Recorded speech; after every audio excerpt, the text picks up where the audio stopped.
अस्सलाम वालेकुम। ये हमारा ट्रिप्टोफैन की पार्ट 2 की वीडियो है। पार्ट 1 में हमने जो है वो काइन्यूरिनाइन पाथवे को डिस्कस कर लिया था। अब हम सेरोटोनिन पाथवे को डिस्कस करेंगे। सेरोटोनिन के इंट्रोडक्शन पे आ जाते हैं। इंट्रोडक्शन में ये है कि सेरोटोनिन का अदर नेम है 5 हाइड्रोक्सी ट्रिप्टोमाइन, या फिर आप इसको एन अमाइन 5 हाइड्रोक्सी ट्रिप्टोमाइन भी कह सकते हैं। 5 हाइड्रोक्सी ट्रिप्टोमाइन ट्रिप्टोमाइन। इसके अलावा जो हमारे पास ये किससे सिंथेसाइज हो रहा होता है, ये सिंथेसाइज हो रहा होता है ट्रिप्टोफिन से। ये सिंथेसाइज हो रहा होता है ट्रिप्टोफिन से, और 1%, सिर्फ 1% ऑफ ट्रिप्टोफिन जो है वो सेरोटोनिन प्रोड्यूस कर रहा होता है। अगर उससे ज़्यादा परसेंट प्रोड्यूस करना स्टार्ट हो जाए तो हमारे पास ट्रिप्टोफिन के कुछ और भी फंक्शंस होते हैं जो कि फिर वो हमारे पास वहाँ पे कंपनसेट नहीं हो पा रहे होते, तो उसके लिए हमारे पास डिसऑर्डर्स में जो है वो चीज़ें चली जाती हैं। इसके अलावा ये सेरोटोनिन का जो प्रोडक्शन है ये कौन कौन से एरियाज़ में बॉडी में हो रही होती है, तो ये हमारे पास टारगेट टिश्यूज़ में हो रही होती है। टारगेट टिश्यूज़ में हमारे पास क्या क्या आता है, ब्रेन आता है, हमारे पास मास सेल्स आते हैं। इसके अलावा हमारे पास जो है वो सबसे ज़्यादा प्रोडक्शन जो मेमल्स में हो रही होती है वो इंटेस्टाइन में हो रही होती है। इंटेस्टाइन में हमारे पास जो है वो सेरोटोनिन प्रोड्यूसिंग सेल्स होते हैं, वहाँ पे सेरोटोनिन की प्रोडक्शन हो रही होती है। इन सेरोटोनिन प्रोड्यूसिंग सेल्स को हम आर्जेंटिफिन सेल्स भी कहते हैं। आर्जेंटिफिन सेल्स इसलिए कहा जाता है क्योंकि ये जो है वो सिल्वर मेटल होता है उससे इजीली स्टेन हो जाता है, इसलिए इसको हम आर्जेंटिफिन सेल्स भी कहते हैं। ठीक है, अब हमारे पास एक और है कि ये कहा जाता है, किसी किसी बुक में लिखा हुआ है कि ये प्लेटिलेट्स में भी इसकी सिंथेसिस हो रही होती है, प्लेटिलेट्स में। लेकिन क्या है कि कहीं कहीं ये लिखा हुआ है कि प्लेटिलेट्स में हमारे पास हाई कंसनट्रेशन इस सेरोटोनिन की प्रेजेंट होती है, लेकिन हमारे पास जो है इसकी सिंथेसाइज नहीं हो रहा होता, कि मे बी कि वहाँ पे जाके ये स्टोरेज हो रहा होता है। तो इसका एज सच कहीं पे कंफर्मेशन के साथ कुछ लिखा हुआ नहीं, लेकिन आप अगर बोलोगे तो आप लिखोगे कि प्लेटिलेट्स में एज ए स्टोरेज फॉर्म में जा रहा होता है, स्टोर हो रहा होता है। फिर हम आते हैं कि सेरोटोनिन जो है वो हमारे पास उसके फंक्शंस क्या हैं। फंक्शंस ऑफ सेरोटोनिन, ठीक है। फंक्शंस ऑफ सेरोटोनिन में फर्स्ट इज कि ये हमारे पास एज अ न्यूरोट्रांसमीटर एक्ट कर रहा होता है, न्यूरोट्रांसमीटर एक्ट कर रहा होता है। इसी के साथ हमारे पास ये जो है वो ब्रेन के एक्साइटेशन कर रहा होता है, यानी कि ये हमारे पास सेरिब्रल एक्टिविटी को रेगुलेट कर रहा होता है, एक्टिविटी को रेगुलेट कर रहा होता है। अच्छा, ब्रेन में इसका जो है वो इंपॉर्टेंट फंक्शन इसलिए है कि ब्रेन में जो ये ट्रिप्टोफैन है वो बाहर से सेरोटोनिन बाहर से सिंथेसाइज होकर यहाँ ब्रेन में नहीं आ सकता, क्योंकि वो ब्लड ब्रेन बैरियर को क्रॉस कर ही नहीं सकता। तो ब्रेन में मतलब कि ये जो सिंथेसाइज हो रहा होता है सेरोटोनिन, वो इटसेल्फ सिंथेसाइज हो रहा है बाउंड फॉर्म में। तो ब्लड ब्रेन बैरियर कोई क्रॉस नहीं कर सकता, तो ये इटसेल्फ सिंथेसाइज हो रहा होता है बाउंड फॉर्म में, बाउंड फॉर्म में। इसके अलावा ये ब्रेन में किस चीज़ को हमने पढ़ लिया कि सेरिब्रल एक्टिविटी को रेगुलेट कर रहा होता है, न्यूरोट्रांसमीटर एक्ट कर रहा होता है। इसका मतलब अगर सेरोटोनिन के लेवल लो हो जाए तो हमारे पास बंदा डिप्रेशन में जा सकता है, बंदा साइकोसिस बन सकता है, पेशेंट बन सकता है और डिप्रेशन में चला जाता है। और अगर इसके लेवल जो है वो हाई हो जाए तो मतलब कि सेरोटोनिन बहुत हाई अमाउंट में, मतलब सेरोटोनिन डिग्रेड नहीं हो रहा, और सेरोटोनिन डिग्रेड नहीं हो रहा तो हमारे पास ये वायलेंट बिहेवियर में चला जाता है, बंदा बहुत वॉयलेंट हो जाता है, और स्लाइटली मेंटल रिटार्डेशन भी हो रही होती है। तो ये हमने पढ़ लिया इसका ब्रेन में फंक्शन। इसके अलावा जो इसके फंक्शन है, थर्ड इज फंक्शन इज ये पावरफुल वाजो कंस्ट्रिक्टर होता है, वाजो कंस्ट्रिक्टर होता है, यानी आर्ट्रियोल्स और ब्रेंक्यूल्स की ये वाजो कंस्ट्रिक्शन करवा रहा होता है, स्मूथ मसल्स की, जो स्मूथ मसल्स होती है ब्रेंक्यूल्स और आर्ट्रियोल्स के पास उनकी। उसके अलावा ये जो है फोर्थ फंक्शन इज कि ये बिहेवियरल पैटर्न्स को कंट्रोल कर रहा होता है, कंट्रोल कर रहा होता है बिहेवियरल पैटर्न्स को। उसमें किस किस को, बीपी को इन्वॉल्व कर, ब्लड प्रेशर को कंट्रोल कर रहा होता है, टेम्परेचर को कंट्रोल कर रहा होता है। फिफ्थ फंक्शन इस कि ये जीआईटी में इसके कुछ फंक्शन है, लाइक ये हार्मोन्स को जो है वो हमारे पास रिलीज करवा रहा होता है, और हमारे पास पेरिस्टल्सिस भी करवा रहा होता है। ठीक है, ये हमारे पास कुछ आ गए इसके फंक्शन। अब ये जो मैंने आपको डिप्रेशन और वायलेंट बिहेवियर का बताया, इसके लिए हमारे पास बुक में कुछ ड्रग्स लिखे हुए हैं, जैसे कि फॉर एग्जांपल अगर सेरोटोनिन का लेवल लो है, सेरोटोनिन का लेवल लो है यानी बंदा डिप्रेशन में है, तो हमें उसको डिप्रेशन से निकालना है, तो उसके लिए हम कौन सा ड्रग्स यूज़ करेंगे, आइप्रोनाइजिड ड्रग्स यूज़ करेंगे, आइप्रोनाइजिड ड्रग्स यूज़ करेंगे। ये जो आइप्रोनाइजिड ड्रग्स है ये सेरोटोनिन के लेवल को बढ़ाते हैं, और मतलब ये एज ए साइकिक स्टिमुलेट काम कर रहे होते हैं, स्टिमुलेंट सॉरी। फिर हमारे पास अगर इसके लेवल हाई हैं, लेवल हाई मतलब बंदा जो है वॉयलेंट बिहेवियर में, हमें क्या करना है, सेरोटोनिन को लेवल को कम कराना है, मतलब उसकी डिग्रेडेशन करवानी है। तो अगर हमें उसकी डिग्रेडेशन करवानी है तो उसके लिए हम कौन से ड्रग्स यूज़ करेंगे, रिसल्पाइन करके कुछ ड्रग्स आते हैं, वो एज अ डिप्रेसेंट काम करते हैं, यानी वो जो है सेरोटोनिन के लेवल को डिप्रेस करते हैं। ये हो गया हमारे पास कुछ ड्रग्स। अब हम जल्दी से इसकी साइकिल पे आते हैं कि ट्रिप्टोफेन किस तरह हमारे पास सेरोटोनिन में कन्वर्ट होता है। तो हमारे पास जो ये ट्रिप्टोफेन है ये हमारे पास फर्स्ट तो कन्वर्ट होता है 5 हाइड्रोक्सी ट्रिप्टोफेन में, 5 हाइड्रोक्सी ट्रिप्टोफेन में। ट्रिप्टोफेन में। और यहाँ जो एंजाइम यूज होता है यानी कि ट्रिप्टोफेन की हाइड्रोलाइजेशन होती है और ये कन्वर्ट हो जाता है 5 हाइड्रोक्सी ट्रिप्टोफेन में। और यहाँ जो एंजाइम हमारे पास यूज होता है दैट इज ट्रिप्टोफेन हाइड्रोक्सिलेस। ट्रिप्टोफेन हाइड्रोक्सिलेस हाइड्रोक्सिलेस। और ये जो एंजाइम होता है वो हमारे पास जो है वो टेट्रापिटेरिन पे डिपेंड कर रहा होता है। मतलब जब ये ट्रिप्टोफेन इसमें कन्वर्ट हो रहा होता है तो हमारे पास टेट्रा हाइड्रोपिटेरिन जो है वो यूज़ हो रहा है और वो कन्वर्ट हो जाता है डाईहाइड्रोपिटेरिन में। ये वही हमारे पास जो है वो रिएक्शन है, जो ये स्टेप है वो हमारे पास सेम है जो फिनाइल एलानाइन के मेटाबॉलिज्म में हो रहा है। वहाँ जाके हम इसको डिटेल में पढ़ेंगे। 5 हाइड्रोक्सी ट्रिप्टोफेन जो है वो हमारे पास कन्वर्ट हो जाता है, यानी इसकी जो होती है वो डी कार्बोक्सिलेशन होती है। डी कार्बोक्सिलेशन होती है, कार्बन डाइऑक्साइड रिमूव होता है। और जो डी हमें पता है कि इसका अगर कार्बोक्साइल ग्रुप रिमूव हुआ है तो ये कन्वर्ट हो जाएगा अमाइन ग्रुप में। इसमें कन्वर्ट हो जाएगा अमाइन ग्रुप में। यानी यहाँ जो इंजाइम यूज हुआ है that is D carboxylase enzyme और ये पीएलपी डिपेंडेंट होता है, कार्बन डाइऑक्साइड रिमूव होती है और ये कन्वर्ट हो जाता है सेरोटोनिन में। और सेरोटोनिन का अदर नेम क्या है हमने पढ़ा, एन अमाइन 5 हाइड्रोक्सी ट्रिप्टामाइन भी कह सकते हैं आप, 5 हाइड्रोक्सी ट्रिप्टामाइन सिर्फ भी कह सकते हैं, लेकिन इसको हमने कार्बोक्साइल ग्रुप रिमूव होकर अमाइन ग्रुप में कन्वर्ट हो गया तो इसलिए हमने इसको जो है याद रखने के लिए इसका नाम रखा एन अमाइन 5 हाइड्रोक्सी ट्रिप्टामाइन। ठीक है, यहाँ हो गई हमारे पास सेरोटोनिन की प्रोडक्शन। ठीक है, अब हम देखते हैं सेरोटोनिन की डिग्रेडेशन कैसे हो रही है। सेरोटोनिन की डिग्रेडेशन हो रही है कि जब सेरोटोनिन है वो जो है वो हमारे पास एक एंजाइम होता है जिसको हम कहते हैं मोनो अमाइन ऑक्सीडेज। उसको हम कहते हैं मोनो अमाइन ऑक्सीडेज। ठीक है, हमने पढ़ा कि वो हमारे पास जो सेरोटोनिन के लेवल बढ़ जाते हैं और जो है वो बंदा वायलेंट बिहेवियर की तरफ जाता है तो वहाँ पे किस में डिफेक्ट आ जाता है, मोनोअमाइन ऑक्सीडेज के जीन में डिफेक्ट आ जाता है। क्योंकि जिसकी वजह से इसमें डिफेक्ट आता है तो जाहिर है सेरोटोनिन डिग्रेड ही नहीं हो पा रहा तो हमारे पास बंदा वायलेंट बिहेवियर की तरफ जा रहा होता है। तो हमने पढ़ लिया यहाँ पे जब वायलेंट बिहेवियर की तरफ जाता है तो यहाँ पे हमारे पास एमए एंजाइम में डिफेक्ट आ जाता है, यानी उसके एमए एंजाइम के जीन में डिफेक्ट आ जाता है जिसकी वजह से इस तरह हो रहा है। फिर हमारे पास जो है मोनोअमाइन ऑक्सीडेज जब सेरोटोनिन को डिग्रेड कर रहा होता है तो ये सेरोटोनिन कन्वर्ट हो जाता है हमारे पास इंडोल एसीटेट में। जब मैंने आपको शुरू में ही ट्रिप्टोफेन के हम फंक्शंस पढ़ रहे थे या प्रोड्यूस्ड एलिमेंट्स पढ़ रहे थे तब मैंने आपको बताया था ये इंडोल एसीटेट की भी फॉर्मेशन करता है तो वो सेरोटोनिन को डिग्रेड करके भी कर रहा होता है। इसके अलावा भी हमारे पास जो है एक तरीका है जिससे ट्रिप्टोफेन डायरेक्टली इंडोल एसीटेट में कन्वर्ट हो रहा होता है जिसको हम देख लेते हैं। अब ये इंडोल एसीटेट हमारे पास यूरिन में एक्सक्रीट हो जाता है। अब ट्रिप्टोफेन जो है वो डायरेक्टली जो है वो हमारे पास किस तरह से इंडोल एसीटेट में कन्वर्ट हो रहा है, दो तरीके से हो रहा होता है। ठीक है, या तो फर्स्ट स्टेप में इसकी डी कार्बोक्सिलेशन हो जाए या फर्स्ट स्टेप में इसकी डीअमाइनेशन हो जाए। अगर डी कार्बोक्सिलेशन फर्स्ट स्टेप में हो रही है तो ये कन्वर्ट हो जाएगा ट्रिप्टामाइन में, ट्रिप्टामाइन में। और अगर फर्स्ट स्टेप में डीअमाइनेशन हो रही है तो ये कन्वर्ट हो जाएगा इंडोल 3 पायरुवेट में। ये एक कीटो एसिड है इंडोल 3 पायरुवेट।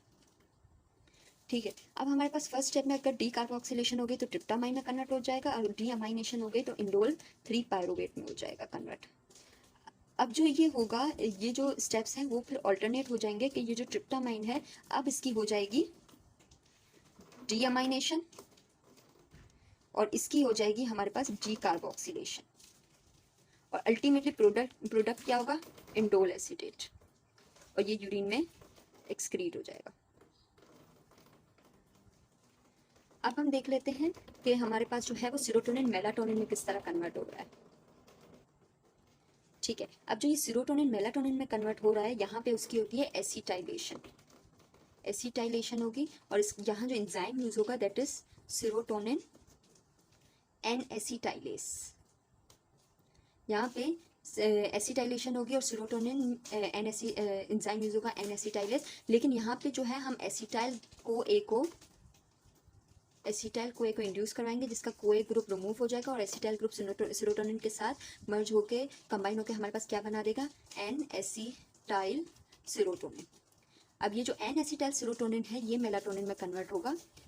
ये मेलाटोनिन में किस प्रोसेस के जरिए कन्वर्ट होगा, ट्रांसमिथाइलेशन होगी। यहाँ पे ट्रांसमिथाइलेशन, जब मैं आपको ट्रांसमिथाइलेशन पढ़ा रही थी जब हम सल्फर अमाइनो एसिड में पढ़ रहे थे ट्रांसमिथाइलेशन, तब मैंने आपको बताया था कि एक एग्जांपल होती है ट्रांसमिथाइलेशन की कि सेरोटोनिन हमारे पास मेलाटोनिन में कन्वर्ट हो रहा होता है। तो यहाँ पे हमारे पास जो है वो हमारे पास डोनर कौन सा यूज होता है, मिथ्योनिन ही डोनर यूज होता है। मिथ्योनिन की active form S adenosyl methionine और ये अपना CH3 ग्रुप देकर इसमें कन्वर्ट हो जाता है एस एडिनोसाइल होमोसिस्टीन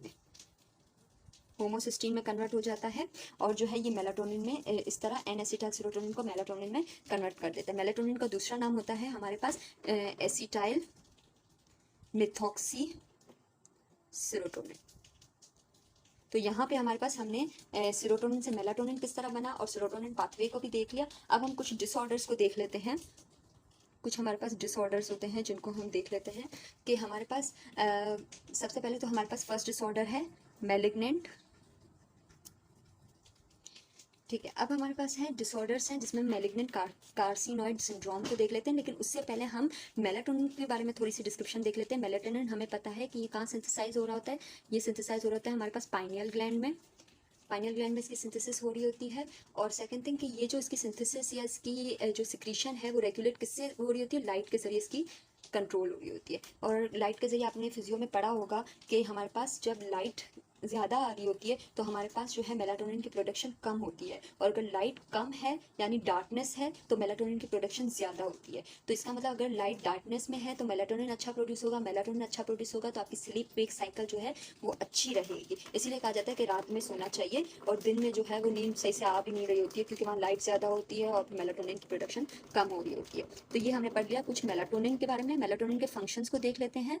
तो इसके फंक्शन एक तो ये सर्केडियन रिदम को जो है वो सर्केडियन रिदम को जो है उसमें इन्वॉल्व होता है या उसको कंट्रोल कर रहा होता है। सेकेंड थिंग कि ये हमारे पास जो है वो उसका इनहिबिटरी इफेक्ट होता है ओवेरियन फंक्शंस पे। इनहिबिटरी इफेक्ट होता है on ovarian functions.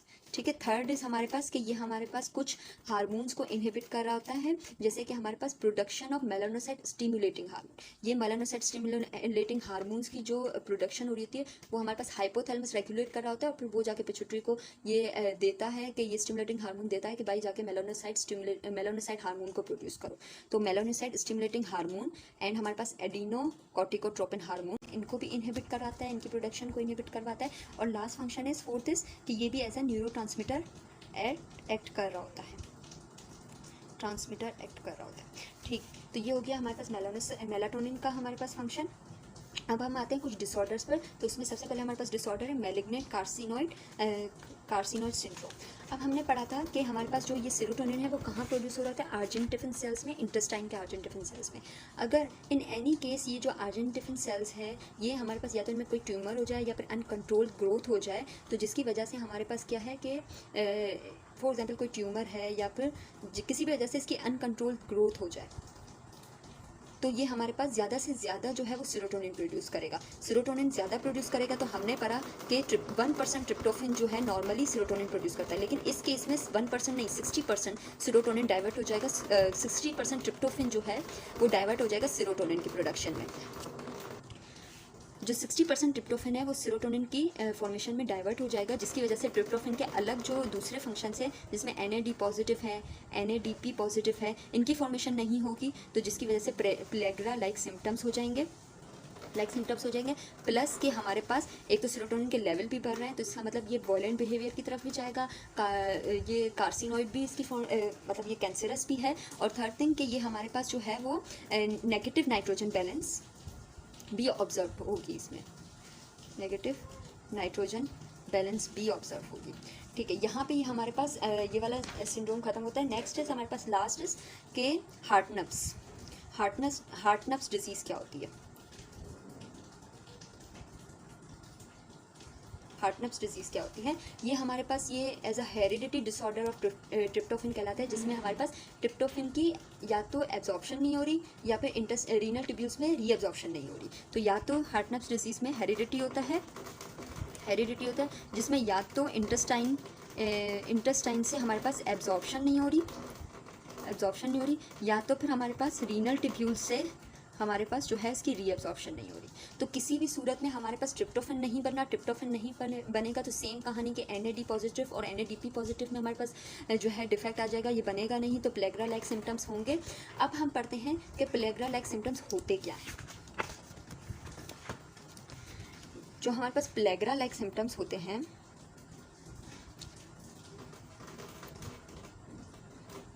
Pellagra like symptoms होते हैं, ये हमारे पास जो होते हैं वो इसमें क्या क्या होता है कि इसमें आप 4D से याद कर सकते हो कि एक हमारे पास हो जाता है डायरिया, एक होता है हमारे पास डर्मेटाइटिस, एक होता है हमारे पास डिमेंशिया, मेमोरी लॉस जिसे कहते हैं, और last is death.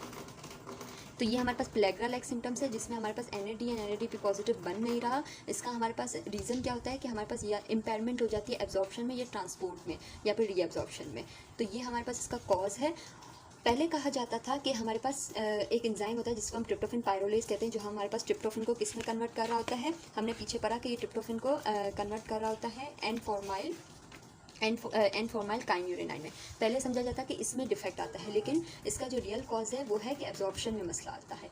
And second last thing is कि प्लेग्रा लाइक सिम्टम्स में और क्या हमारे पास पेशेंट में सिम्टम होते हैं कि स्किन में रैश हो जाते हैं, क्योंकि इसकी जो क्यूटेनियस सप्लाई होती है, क्यूटेनियस नर्व सप्लाई होती है, वो सनलाइट को लेके बहुत ज़्यादा सेंसिटिव हो जाती है। तो इस वजह से इस प्लेग्रा लाइक सिम्टम्स में रैश बहुत ज़्यादा होते हैं, सेंसिटिव हो जाती है। एंड सेकंड थिंग मैंने आपको पीछे बताया कि मैलिग्नेंट कार्सिनोइड सिंड्रोम में हमारे पास पेशेंट में सिम्टम्स क्या होते हैं कि उसमें जो है वो हमारे पास हाइपरटेंशन होती है, रेस्पिरेटरी डिस्ट्रेस होता है, स्वेटिंग होती है बहुत ज़्यादा। हमारे पास जो है वो मैलिग्नेंट कार्सिनोइड सिंड्रोम में हमारे पास क्या सिम्टम्स होते हैं पेशेंट में, एक होता है हमारे पास रेस्पिरेटरी डिस्ट्रेस हो जाता है, दूसरा होता है हमारे पास हाइपरटेंशन होती है, हमारे पास स्वेटिंग हो रही होती है बहुत ज़्यादा। इसके अलावा हमारे पास जो है वो साइनोटिक अपीयरेंस भी कभी कभी हो रही होती है, और जो है वो हमारे पास क्रॉनिक डायरिया भी हो रहा होता